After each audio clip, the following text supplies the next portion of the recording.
We are the Blender community, where business and media mix. Welcome, Laura Mays from Mom 2.0 Summit. Oh my goodness, I'm tickled pink to talk to you. I kind of accosted you a little bit behind the scenes 2 years ago in Scottsdale. I'm like, I just need to talk to her and meet her.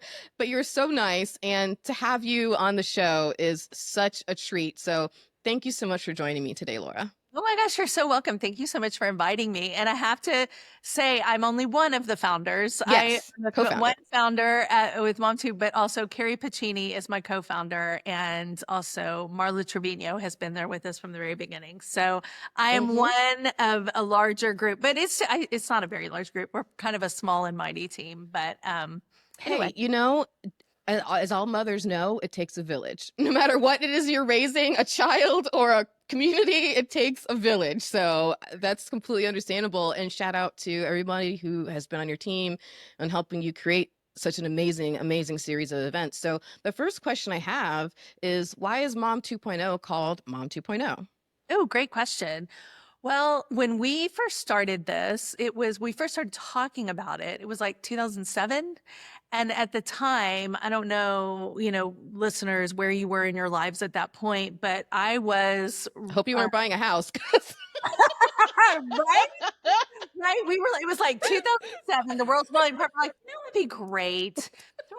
Let's start a business that's a conference. Like, so stupid. We just did whatever we wanted.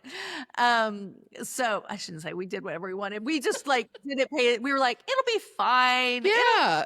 Want to get together. Sometimes the need is greater than the obstacles. And that's, Yeah. What do they call it? Wide-eyed and bushy-tailed, right? Just ready to yeah, go. the need was definitely greater than the obstacles in 2007. And my background and what I was doing at the time, my background's in PR, and I was Mhm. running a PR firm or PR group inside of a larger marketing and advertising agency. And backing up a little bit more to 2005, I went on maternity leave late in 2005 and had a very generous maternity leave and had a lot of downtime for the first time in my life because I've been working since I was 14. So it was like the Yeah. first time I still was working, obviously, we're like, I have a new baby, I'm doing all that stuff, but I had never like not been at like having to show up at a job every day for the Sure. first time in my life since I was 14. Sure. It was a little, and I was 34, so it was a little confusing.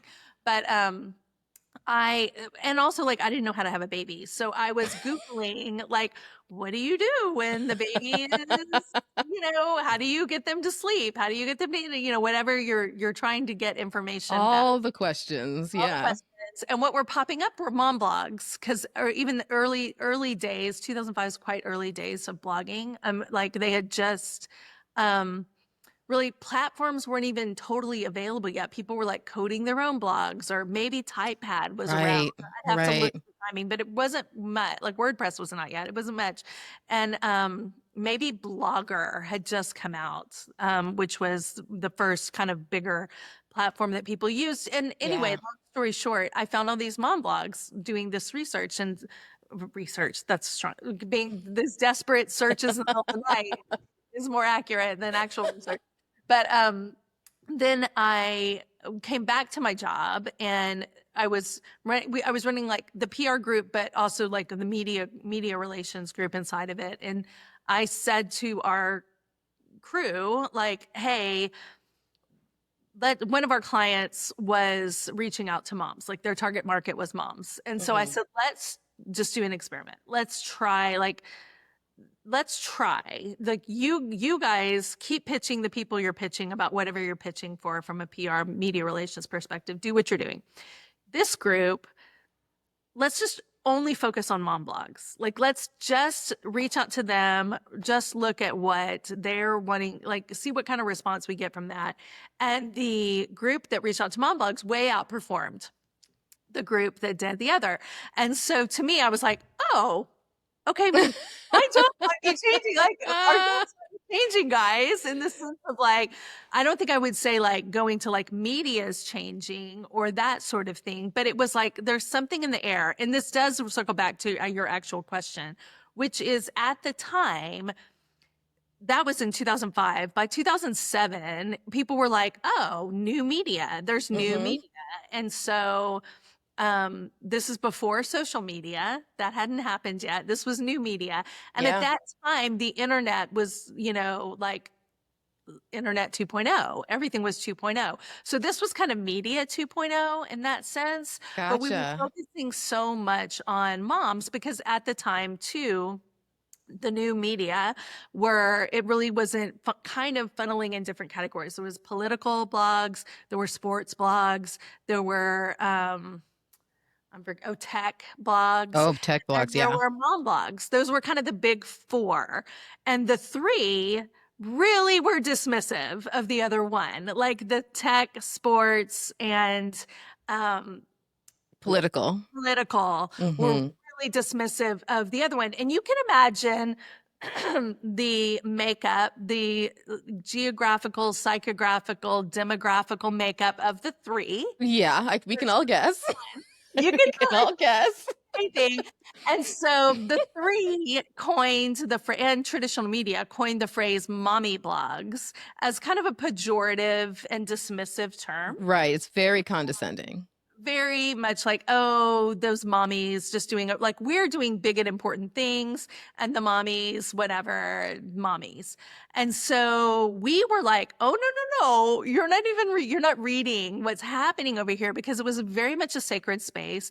They were talking about tech, politics, and to some degree sports, but mostly tech and politics and life and lifestyle and so many things. And we were like, oh my God, I wish, like, what would the trajectory of the world be, or even my own life, if Yeah. like my grandmother had had that opportunity? If she had had the opportunity to like even like sit down for 5 minutes and write on a piece of paper what she was thinking and that had somehow lasted. But Yeah. like, what if she could put Almost like the recipe for life instead of just the recipes that that get passed down totally, traditionally. and all the subtext in between, like what Yeah. was she thinking, what was happening, what was going on in the world, in her world? Like if she could share that, like if I had that to read, how fantastic would that be? Just to know even what she was thinking at a given time. And how much would her life be different if she had the opportunity to tell her story? How much would my city be different, or the town be different, or the world be different if women and moms in particular had the opportunity to like hit publish and they were published and anyone could read? Mhm.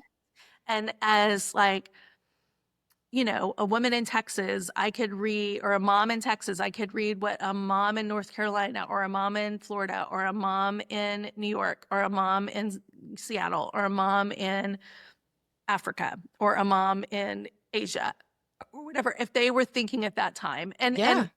opens your world. Like it just makes your world bigger. My world has gotten so much bigger since 2005 because of hearing the stories of other moms and other women, et cetera, et cetera.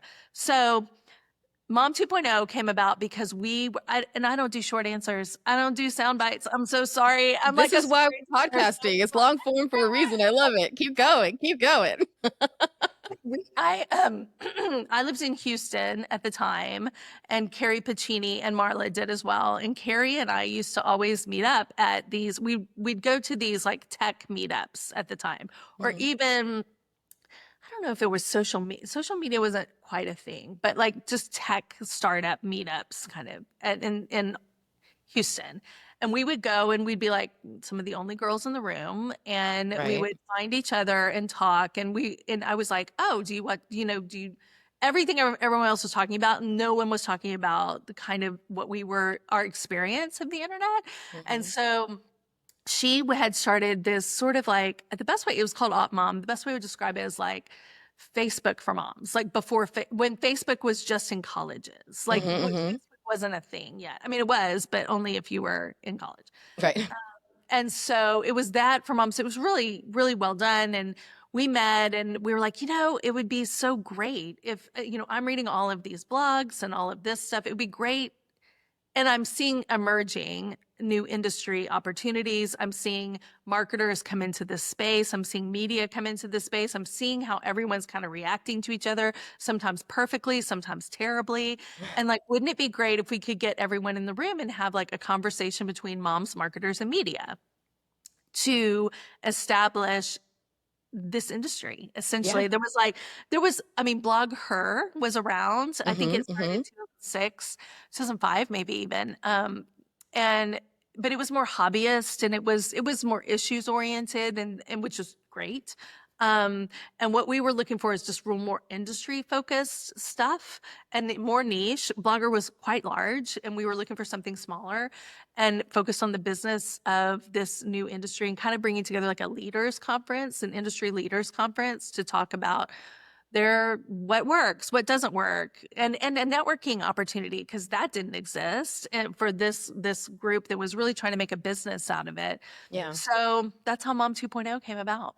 That's amazing. And let me tell you, as you're talking, I'm reminiscing because there's so much parallel in the history you just shared with the history of podcasting and the birth of various niches in this space, which I've been very proud to be a part of. Some I've witnessed firsthand. You walk into a podcasting room 10 years ago, and there's a certain demographic that's 99 out of 100 of the people that are there. And to Yeah. see how that has been able to evolve, because through this new media of podcasting, people have been able to take some power into their own hands, come together, and break down those geographical barriers, and it's when you're Yeah. talking about how much your world has expanded. You're reading stuff from a mom in China, in Malaysia, in Europe, whatever. It's the same feeling and love that I have for this space, because I get that same experience. I get to talk to people all over the place, and it's allowed for people to break through those barriers that have been formed by society over decades and millennia. So, it has come full circle for me, because being at podcast conferences almost exclusively for years and years and years, speaking on stage and but podcasting, those were the conversations. So when I did have a chance to go to Mom 2.0, and all of a sudden, I was networking in groups of mothers, and now our conversations were about building our whatever we're trying to build and getting to whatever goal we're trying to get to, but through our motherhood lens.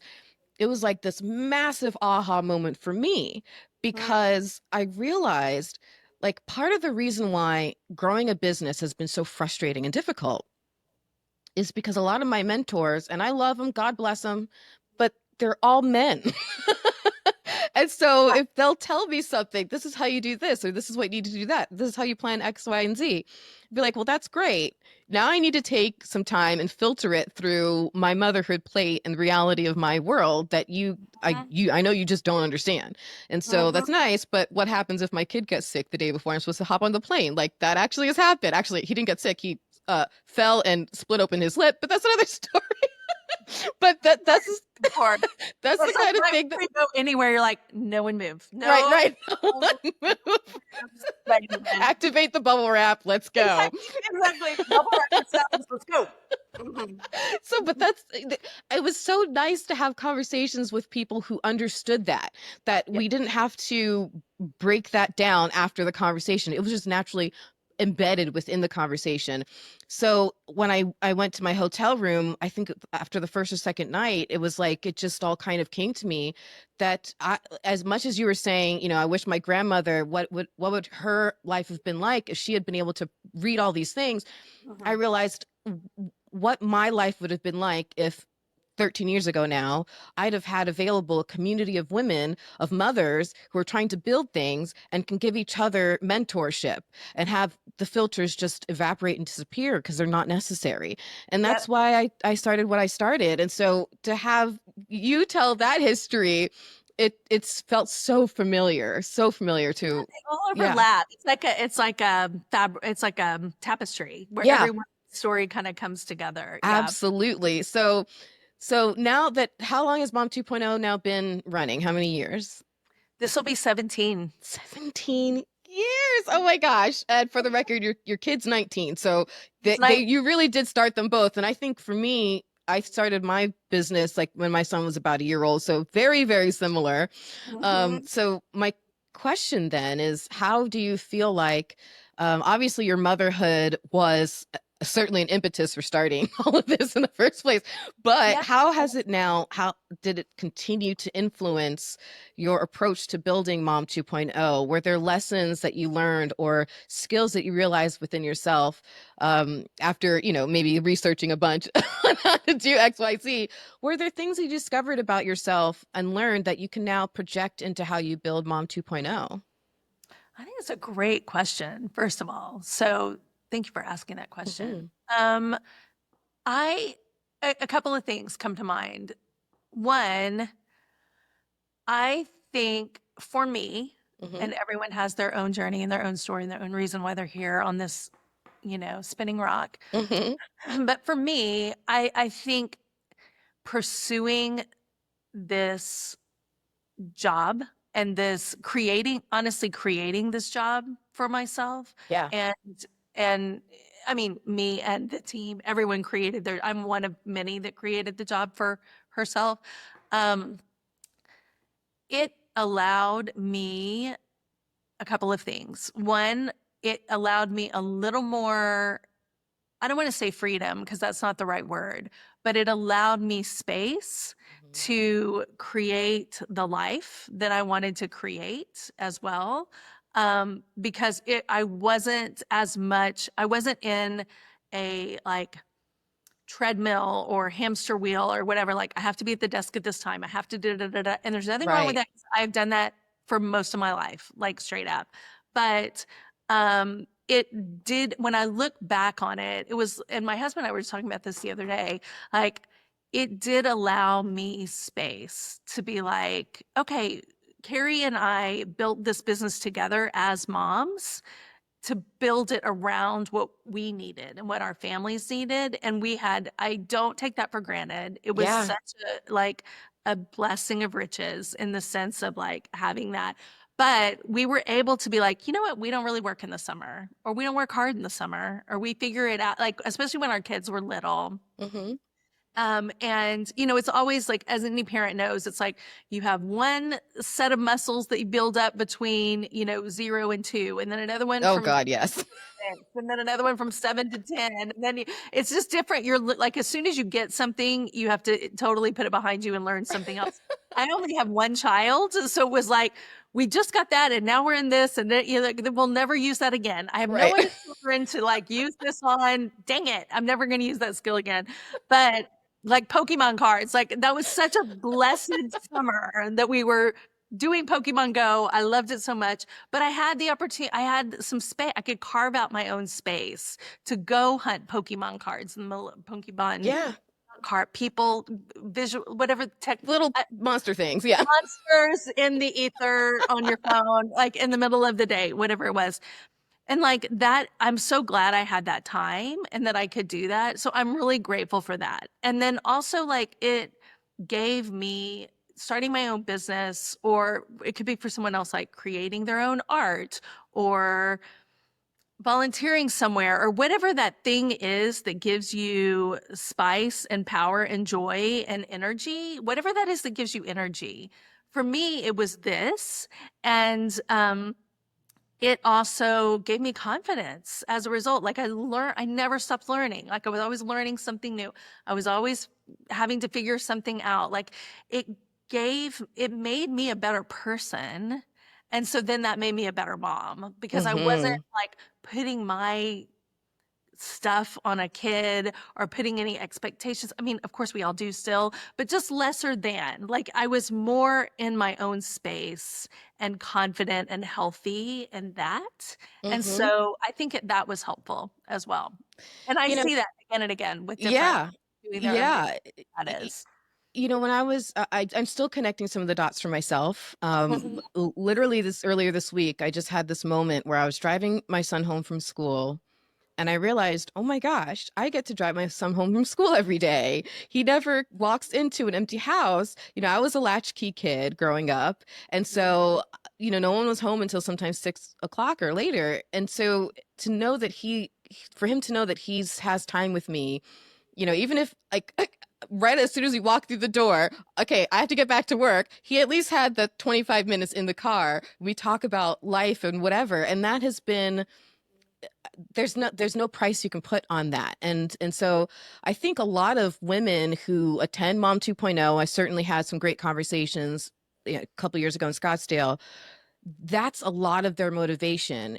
We all have that same motivation. We want to build a life that is much more accommodating to us as mothers. I mean, good Lord, praise be to whatever company you're working for that allowed you all of that maternity leave and that space. That is phenomenal. It was owned by a But woman and a mom. That's oh, then why. there you go. There you go. Right. And that's not as a very atypical situation that, for most women. So we find ourselves motivated. I'm raising my hand right now. I didn't want to work in corporate America anymore after I had my child. I didn't see those two things meshing very well. It's not built for that. It's not. It's not.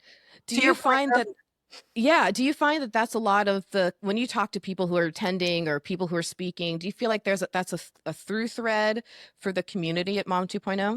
I think so. I think so. And I don't know that I asked that question that frankly, but Mm-hmm. I I want to say yes. I want to Yeah. say yes it is. That a Yeah. lot of um because I mean, gosh, I think about like what has really shaped our lives in the past, or what shaped our little tiny family's life in the last 19 years.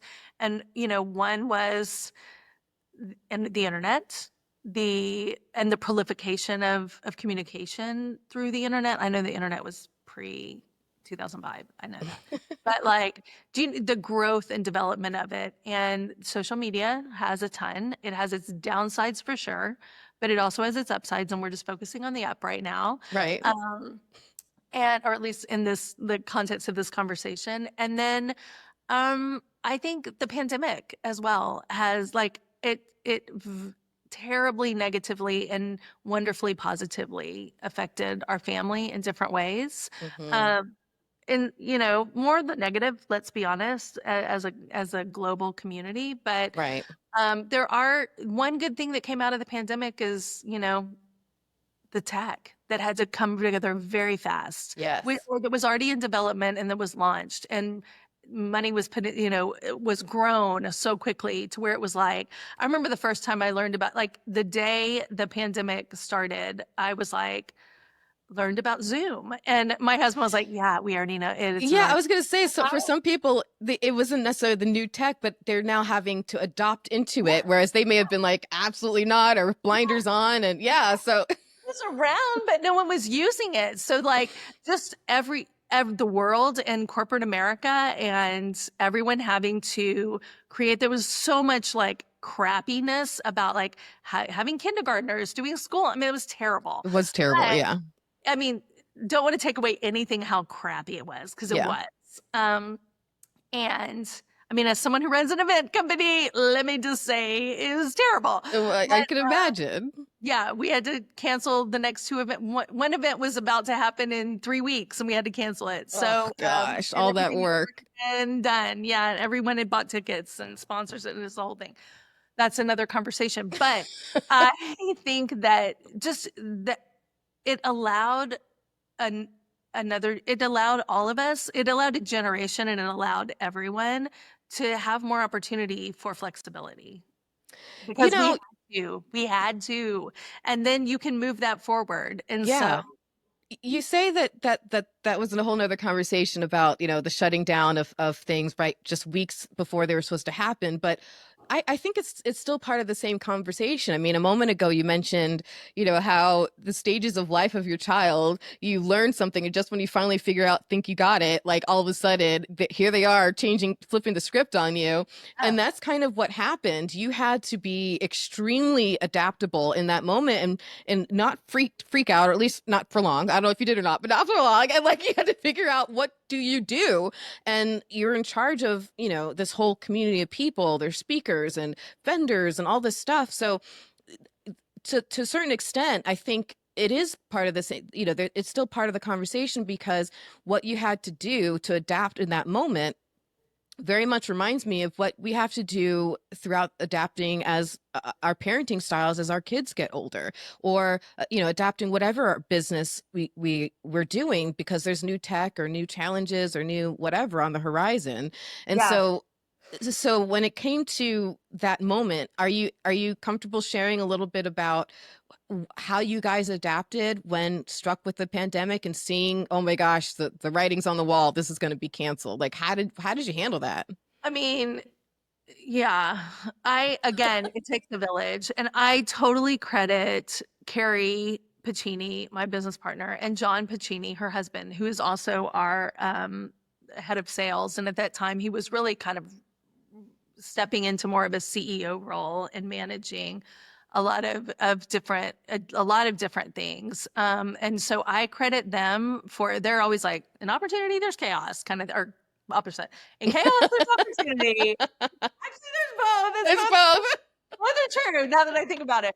Yep. But yeah, God, that just said a mouthful right there, didn't I? But I think that in that and Marla and me, us just saying like, okay, you just do the next right thing. It's like, okay, what's the next right decision that we need to make based on the data we have? And for so long, it was like, are we canceling? Or are we not canceling? And I mean, like, if you think of like early days, I remember, actually, it's interesting. I was at Alt Summit, which is kind of a sister conference of ours in the sense that like Carrie and I started Mom2 at the same time that Gabby Blair, who was my business partner at the time on a different business, and she's Design Mom. She's been a longtime blogger.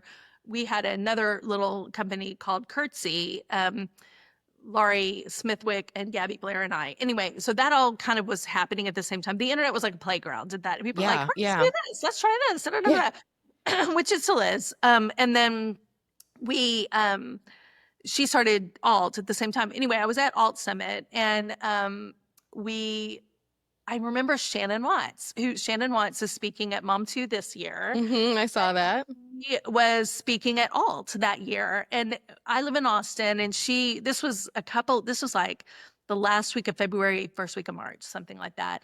And she was like, do you think South by, like, she's like, I'm going to South by Southwest next. Do you think like they're going to do anything different for that? And I'm like, no, there's no way. Like, South by Southwest brings in $7 billion to this. I don't think that's an actual number. I don't know what the number is, but it's like as A much as lot. $1 billion into the city every year.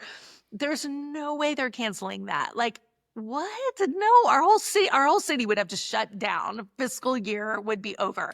Yeah. And so I was like, it makes sense. Of course they're going to have it. And then they canceled it.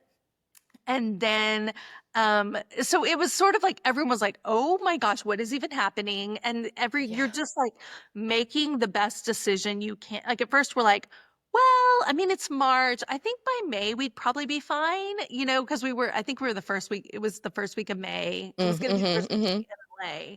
We're like, it'll probably be fine by the first week of May. Of course, that was not true, but like we didn't know at the time. So it Right. was just, and I think this is like a lesson that we've all, whether we realize it or not, viscerally in ourselves taken forward from that time frame and from that pandemic time frame, is like, you just get all the data you can make the best decision you can make. Maybe it's right, maybe it's not. No stress, move on to the next thing. I think we kind of had to let go of a lot of perfectionism at that point, let go of a lot of what we want, what should be, what could be. A lot of grief was happening around that. I felt grief intensely. I think I may have had like a nervous breakdown at some point in there. But definitely like a crying my eyes out breakdown. Yeah. Absolutely. Which I hope we all did. I hope everyone had that cathartic I think we moment. all did. Maybe many, but like going through that, I think in a way made us better decision makers, because we had to make so many decisions, especially as moms. It was Yeah. like, is it okay for them to play outside? Is it okay for them to play with this friend? Is it okay? Based on the information? And it was not easy because everyone's throwing contradictory information. Oh yeah.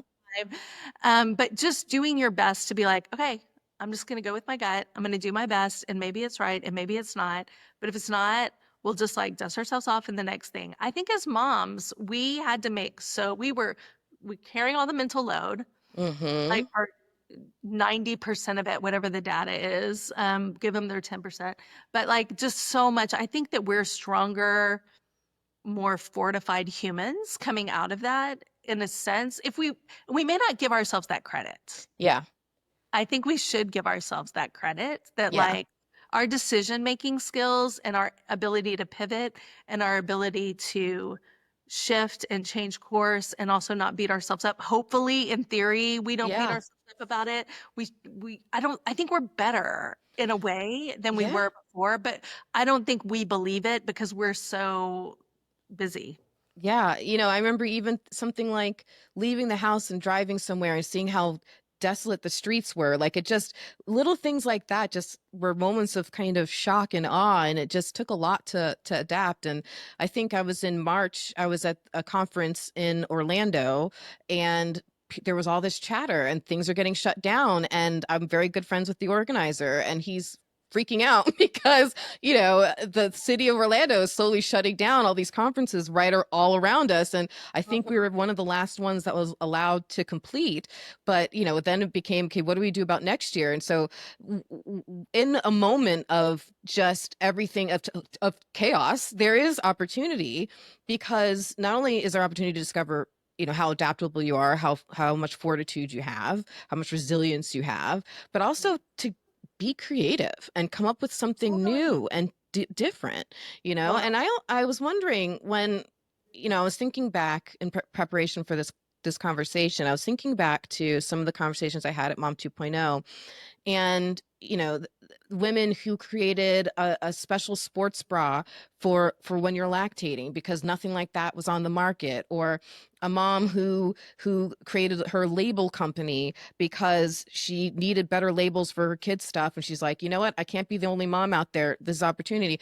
But so many of the why maybe started with a creative idea, but then was buttressed and pushed forward because of a want to just finally be independent, or finally figure out a legacy that you can leave your kids in, whether a financial legacy or a brand or whatever it is.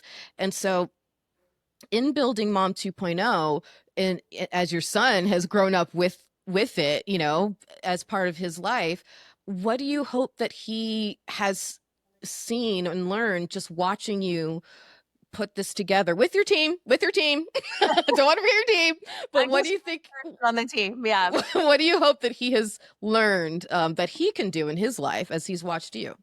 Oh, great question. You are the best questions. I think, well, one thing is interesting, and I don't know if this is everyone's experience. I think it just depends on everything depends. The answer is always it depends. Yeah. But like for us, I think my son growing up watching his mom be online in the sense of like living in this online community, and I'm not an influencer by any stretch, but I I'm friends with them and interacting a lot on Instagram You're or not maybe in the traditional sense of the definition, but you also are. I say you're definitely at least definition number two, because I'm telling you, you influenced me. So moving on, oh, go ahead. well, that's good. Hopefully we all influence each other in that But sense. you're not like And the showing off your Fendi bag on some bridge in Paris, and like that's not you. To be right. clear. I mean, the mom bloggers we always say gave birth to the influencer movement, and it's Yeah. really true. And the and I mean, and podcasting is so similar to original long form blogs or sharing online, only like so much better because you get so much more conversation and video. And I mean, Yeah. everything just iterations get better and better and better. But back to your question, I think, me being online so much and living online and working online, my son was like really into it until he was like 10 and thought it was like so fun. And we'd like go on trips and we'd figure out, it was just like even that Pokemon phase, kind of like it was all fun and games until they hit middle school. And like going back to your thing about like that time in the car that's like the best Hmm. like preteen teen time. And my son didn't get his license until he went to college basically. And I didn't care because I was like, that 20 minutes in the car. I get more information and Yeah.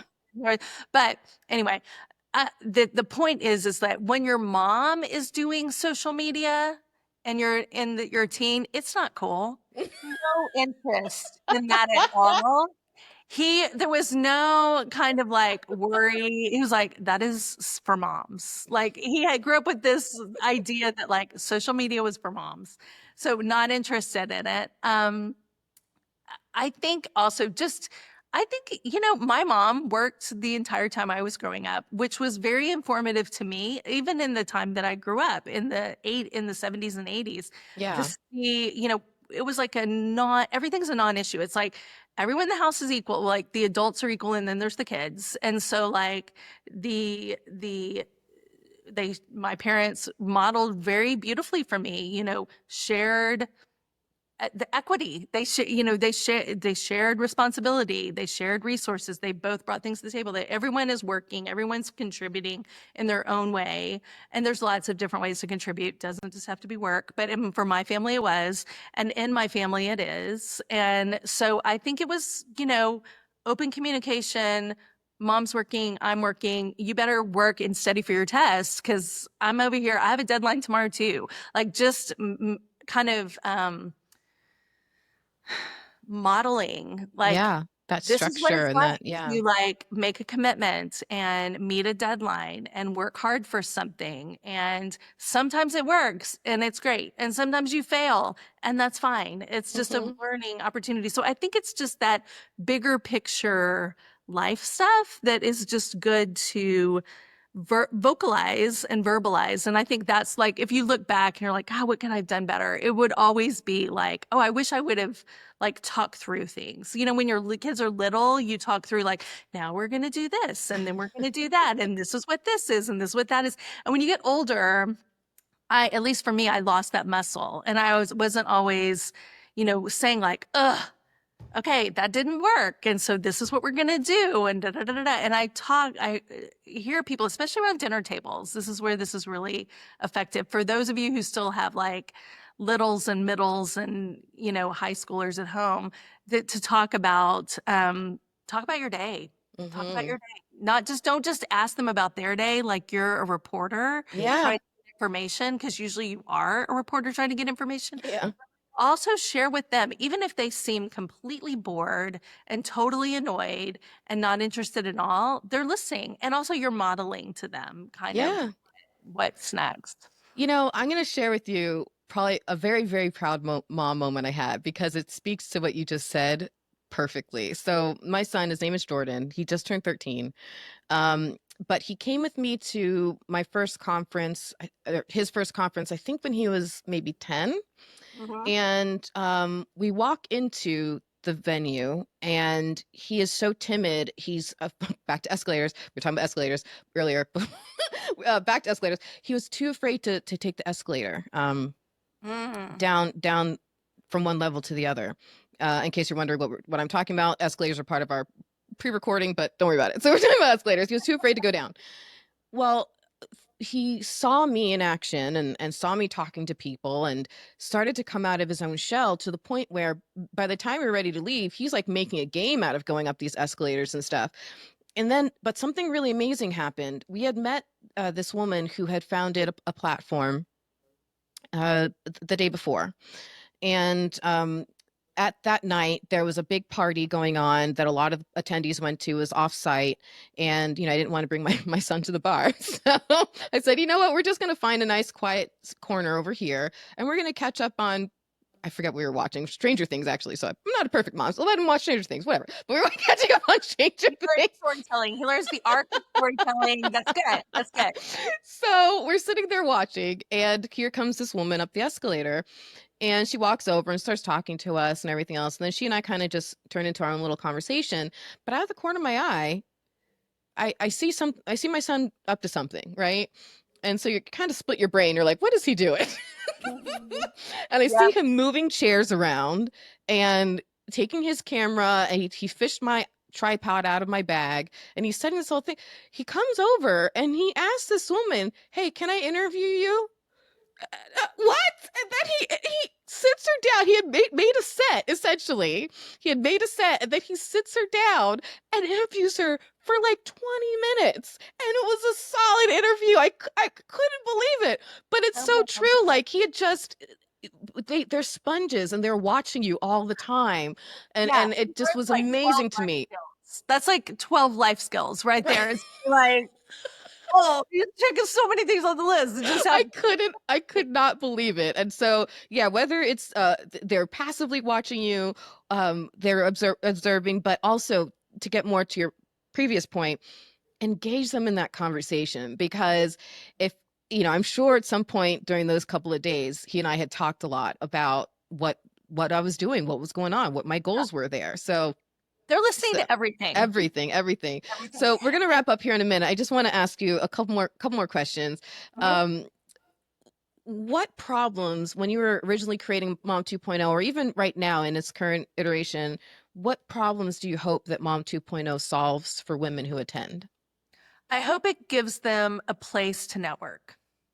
There's not enough of it, Yeah. especially in real life. As we've gotten more, I mean, this is like the two sides of the coin. There's the great things about just being so far flung, but then it is the only place I know of that people who do what we do, who are women, who are moms, can connect with other people who do what we do, who are women, who are moms. And to your Hmm. point earlier, there's a different language, there's a different architecture, there's a Hmm. different structure and strategy and whatever to get through the day. And there's a shorthand that people have about that. Like you don't have to like deal with it's like, oh yeah, we already speak the same language. We don't have to deal with that Right. other stuff, right? Right. So it's efficient. It's like an efficient networking opportunity. And moms need more efficiencies in their lives and they need more networking opportunities. So we hope and we structure the whole thing to be that. We also want it to be informative, like a Hmm. place where people can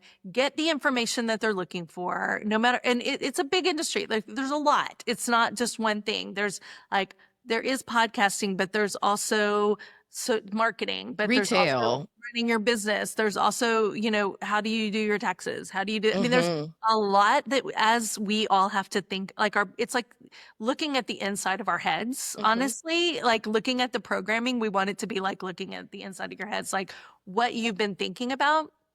And so we want to have the opportunities for people to have access to a lot of different things and a lot of different information. And they can pick and choose what's working for them right then. Or if you can't attend everything and you can't attend everything Yeah. because you're not You split accepting yourself, yourself apart. split yourself like Hermione with a time splitter or whatever. I think that you can also find the person who is teaching that and reach out to them later or Very find true. them in the hall or whatever. And speaking of that, third is hall conversations, which goes back to the networking because Yeah. so much of the magic happens in the hall, talking to the brands who are literally there to connect with the people who are there. Like it takes out all the pretense. It's not like you have to, like we always tell the brands who come and who support this industry and this everyone there, they're like, what should we bring? We're like, the best people are not looking for swag. They're not looking for like more stuff in their lives to take with them.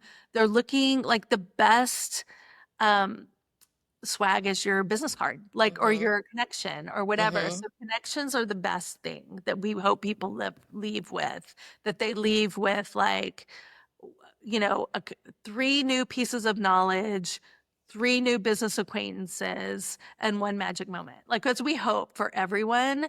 And then we just kind of build the stage and get out of the way. Yeah. To where let whatever's gonna happen. And you can't really control you can't orchestrate the magic. You can't produce magic. You can make space for it and it becomes what it wants to be. And you make a great space for it. Don't fill in all your time because, as you were saying much earlier in the conversation, a lot of the magic happens in the hallways. So give yourself opportunities to be in those hallways and have conversations with people and connect with people who you just saw on stage or whatever it is. So that leads me to probably my second to last question for you, real quick. In all that's going on and creating such a big event, and again, shout out to your team, right? Takes a village, right?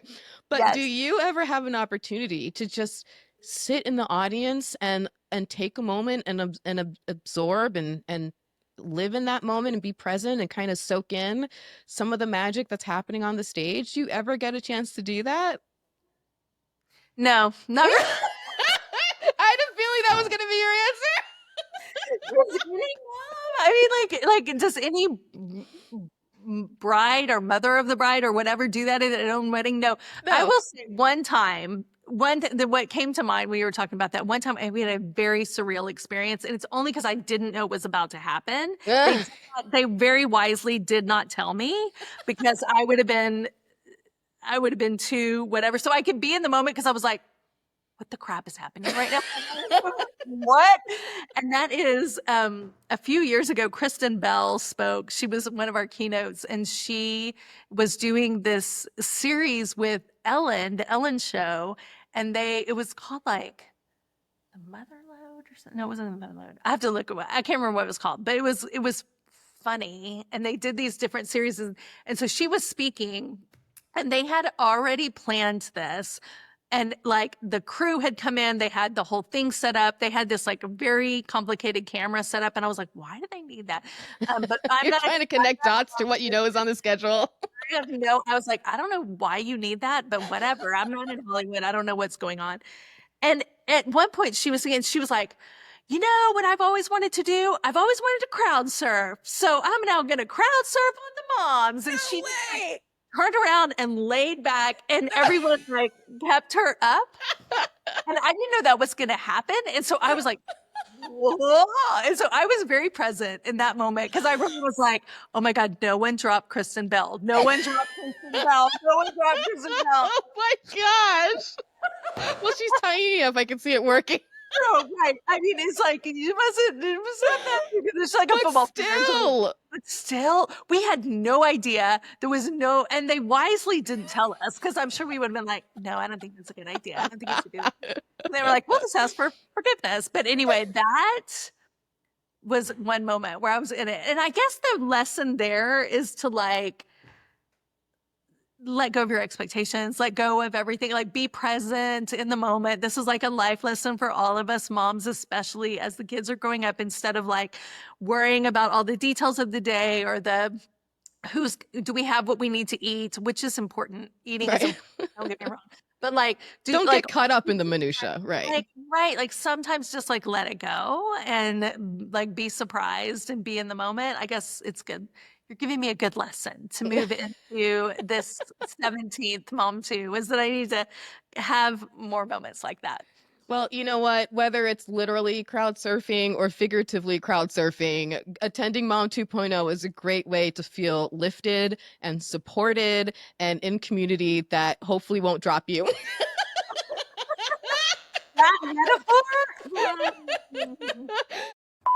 I can't thank you enough for being present for this conversation and giving me so much of your time today, Laura. I can only imagine everything that we spoke the other day, and you're like, how did you put it? Your it's like a game of whack-a-mole, right? Everything that's going on right now. And so thank you for taking time out of your game of whack-a-mole as you're preparing this final leg of prep for this conference and talking with me today, and I really truly appreciate it. How can people follow? I mean, we gave the website URL out, but aside from that, are you guys focused in on Instagram? What social media? Where can people really connect? Yeah, that's a great question. I would say, yes, mom2.com is our website. On Instagram, we're Mom2Summit, MOM number 2. Summit. And I feel like that's a really good way. We're on Facebook too. And also we're on TikTok, but I think for real most engagement, most get information back and forth, I would say Instagram. I think that's it. I think that's it. I think that's it. I would feel like at the end of the conference, be like, yeah, I think that's it. I think we're done. We're done. We're good to go off on to the next year. So, Laura, thank you so, so much for connecting with me today. I really, truly appreciate it. Thank you. I so enjoyed it. We are the Blender community, where business and media mix.